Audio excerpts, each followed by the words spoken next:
ایک دفعہ کسی جگہ پر بادشاہ نے 3 بے گناہ افراد کو سزائے موت کا حکم سنایا۔ بادشاہ کے حکم کی تعمیل میں ان تینوں افراد کو پھانسی کے گھاٹ پر لے جایا گیا۔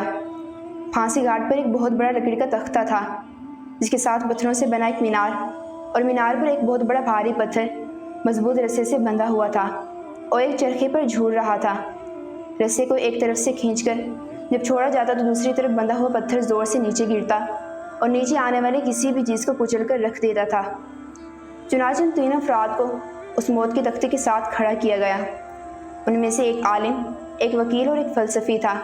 سب سے پہلے عالم کو اس تختے پر عین پتھر گرنے کے مقام پر لٹکایا گیا اور اس کی آخری خواہش پوچھی گئی تو عالم کہنے لگا، میرا خدا پر پختہ یقین ہے، وہیں موت دے گا، اور اگر میری زندگی کے دن ابھی پورے نہیں ہوئے تو وہیں زندہ رکھے گا، بس اس کے سوا کچھ نہیں کہنا۔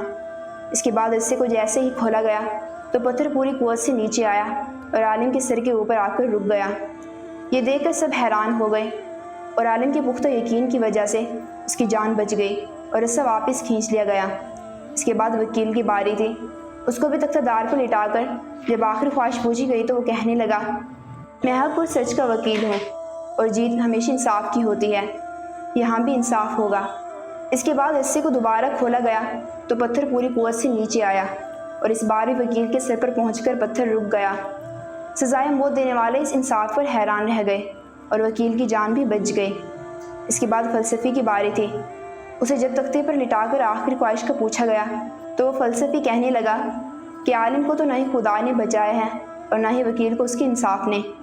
دراصل میں نے غور سے دیکھا ہے کہ رسے پر ایک جگہ گانٹھ ہے جو چرخے کے اوپر گھومنے میں رکاوٹ کی وجہ بنتی ہے، جس سے رسی پوری نہیں کھلتی اور پتھر پورا نیچے نہیں گرتا۔